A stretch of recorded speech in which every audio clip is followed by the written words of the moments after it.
And I hold on to the assurance that what I am praying for is already accomplished. Your word promises no good things does. Ye withhold from those that walk upright. I wait for you for your definition of the good thing. You will not withhold from me. As David prayed in Psalms, I love you, Lord, my strength. The Lord is my rock, my fortress, my deliverer. My God is my rock, in whom I take refuge, my shield and the horn of my salvation and my stronghold. My dear friends, hope is a powerful force. It can pull you from despair or fuel your dreams. With hope, anything is possible. Without it, life is a dull prospect. Embrace your inner optimist with a wise and insightful hope quotes below.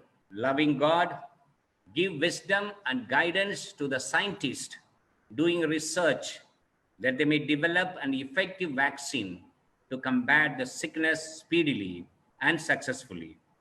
May the loving and merciful God be with us all to protect us and help us to overcome this most dreadful risk and dangers in our life.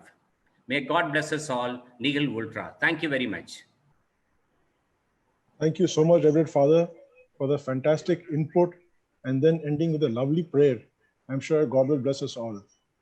I now request our Honorary Secretary, Mr. Sanjeev Konar, to please introduce the speaker, Mrs. Indrani Roy. Thank you, Vikasji. Respected Father, dear Zavarians and guests, it is my privilege to introduce Mrs. Indrani Roy for today's webinar. Today's webinar being the 13th edition of Knowledge and Ideas Exchange Series organized by St. Xavier's College, Calcutta Alumni Association. Mrs. Roy is the Vice Principal of Modern High School for Girls and a very well-known educator who has been involved in school teaching for last 30 years. She has taught across the curriculum, both national and international, in co-educational boys and girls schools in her illustrious career so far. Being a qualified psychological counselor, she can easily enter into our minds to diagnose our feelings and disorders and suggest solutions accordingly. As parents, we know how difficult it is to understand the minds of our children. We keep on experimenting with various inputs to keep them happy and motivated all the times. That is what Mrs. Roy has been doing for decades on the difficult most subject, that is the children's mind care. With this, I now hand over the session to Madam for what is going to be a very informative and intriguing session. Madam, please. Good evening. Thank you, Father, for your kind words. It is an honor and privilege to be a part of this evening's program, and I would like to thank the Alumni Association of St. Xavier's College for giving me this opportunity. Having dealt with this age group for nearly 30 years, I will share some of my insights with you. Before talking about, how to deal with it during the quote unquote new normal, Father has touched upon very, very important points, but I will like to elaborate on them. Before I go on to this evening's topic, I would like to draw your attention to three important aspects. One is, we have all passed through adolescence, and we know that herein begins the quest for identity.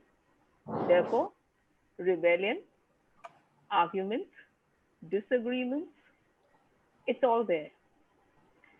Along with that, but however, what has happened is that the adolescents that we experience and the teenagers of today, there are two other aspects that we need to focus on.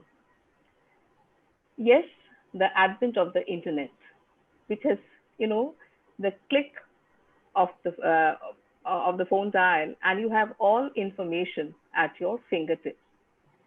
Be it something innocuous like trying to bake a cupcake or learning guitar or learning a language or to assemble a gun or maybe ways to end their own lives. So information is there, but the point is we need to keep in mind that the processing is being done by a 13, 15 or a 17-year-old mind. So that is an important point that we all must take cognizance of. Next, I would like to focus on the changing social structure. If you think of your own adolescence, I'm sure most of you will agree with me that a single parent family at that time, the number was quite less. But, and I'm absolutely talking about the urban milieu, what we find is a great rise in the single parent family. The reasons are not just, divorce and separation. It is also a parent can have career commitments, which takes the parent out of the city for the most part of the year. So it is left on the parent who is with the teenager to deal with the day to day life, and that itself can be very, very challenging. Having said that, we all know how end of March all our lives changed. And initially, there was novelty, being at home, spending time together, doing things together. But as it continued, and even now, the end is really not in sight. We cannot say when we can resume our so called normal life. Having said that, and as Father has mentioned, adolescents, the people who matter in these teenage years are friends. Friends are the be all because parents do not understand. So school was an outing, even tuition classes was an outing. But what is and going over to a friend's place, they are angry, they're upset, they talk to their friends, they be with their friends, and they share the same experiences. And as a result, it is taken care of. Unfortunately, that is not possible.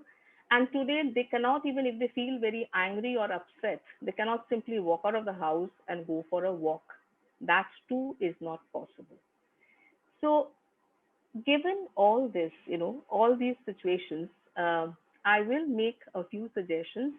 My suggestions are very generalized, and I'm sure, there are individual differences. There are many, many exceptions and unique cases. But most of it, what I find, does help. It does work. First, I'll take from what Reverend Father spoke about, giving them space. And space is, it is really what we are talking about is a kind of me time. A me time when they are not controlled, they are not regulated, and they have that kind of time when your parents will not ask, what are you doing? Why are you lying down? Why are you speaking?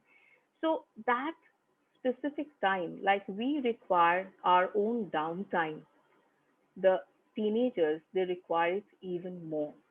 Also, remember, prior to this pandemic, many of you may have been extremely busy with your own work concerns.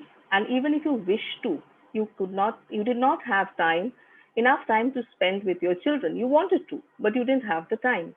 And now, all of a sudden, 24 into 7, you're taking interest in them, what they're doing. And it comes from an what should I say, it comes from a space of care. You really care, you want to find out, and you feel that, okay, this is the time that I can interact with them, I can get to know them.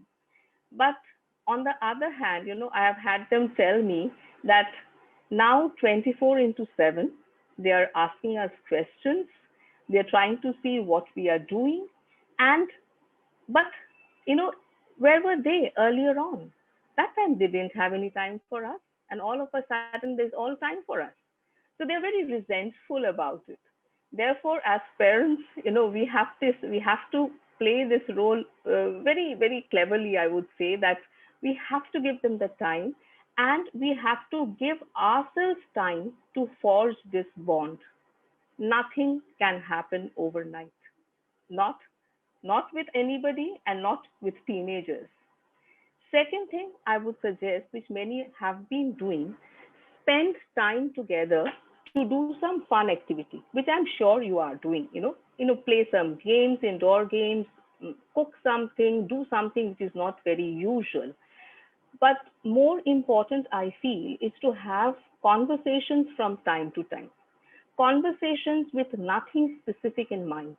You're just talking about what is happening around us, or any interest area. And when you're having these conversations as adults and as parents, be a very attentive listener, because in this context, you will be able to understand a little bit about what your child is all about, or what is going on in their minds. It is very important, because in the course of their sharing, there is going to be differences of opinion. They will say something and you'll be completely taken aback. But what you will realize is that in sharing the way they are sharing, you also realize that their perception of life is vastly different from yours. You think of life in a particular way. That doesn't mean that they share that opinion. And you will be, whether surprised or shocked, that's entirely up to you, but you will do realize the differences. After that, I would, like to focus upon that in these very unusual times, as we stay locked in together, we do face many families. I will not say every family, but many families are facing certain problems. Primarily, what comes to mind are financial issues. The economic scenario is bleak. People are losing their jobs. Businesses are taking a hit. What I suggest over here is to share this with your teenage child, not just as a one-to-one conversation. In the course of the conversation, be open. You don't need to give all details, but being a part of the family, this helps them to realize what the family is going through. It helps to strengthen the bond. They also reflect upon what are the other things that are happening. Another thing is that, when parents are working from home, there are some days we have those, from time to time, we have those really bad days. So it's quite all right, to express your frustration, to express, your disappointment. Because what happens is that the child, when he or she hears you, the message that they take home is that it's okay. Every day cannot be good. Some days will not be so, and it's perfectly fine to have those days, because you see, as they are studying online, they themselves face a lot of stressors. There are glitches, there are technical glitches, the internet doesn't work at the right time, they've worked really hard on an assignment, and they're about to submit and it doesn't go, or rather it misses the deadline. So these are stressors for them. So when they see you unwinding, or you telling that only this happens, so they also take it in their stride, and they don't get unnecessarily panic stricken about it. All right, this has happened. Tomorrow, things can be quite different. So this is another thing. And also what happens is, when they see you working, they also realize your responsibility, the kind of work that you have to do. Because many a times, though they know that their parents are working, they're quite clueless about the work that their parents do. But now, because of these unusual times, because they're at home, they also see the kind of work, the kind of responsibility, the kind of stress. And these are things they imbibe very, very unconsciously. They watch you, they see you, and they take it in. They really don't have to be told. So this is another thing. Do keep in mind when you need to share.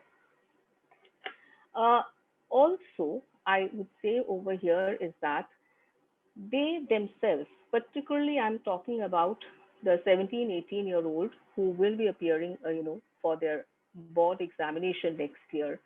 It is very, very uncertain. We do not know what the examination will be like.